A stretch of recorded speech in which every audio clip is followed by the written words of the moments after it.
working in a shop or in your garage and you have a parts cleaner, avoid using that parts cleaner on fuel system components at all costs. Parts cleaners are dirtier than anything that Injector's ever seen. So you're going to make the situation worse by putting it in a parts cleaner.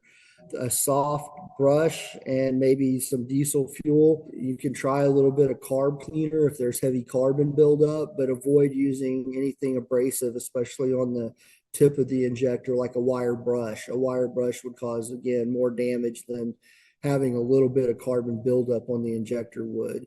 And matter of fact, I would say that if you have just a small amount of carbon on the injector tip, it's probably going to cause more damage trying to clean it off than it would if you just put it back on. The best thing you can do when it comes to injectors is that if you do have to take them out for any reason, is to just keep them from getting dirtier than they already are, and then wiping them down with a lint-free cloth with new O-rings when you put them back in.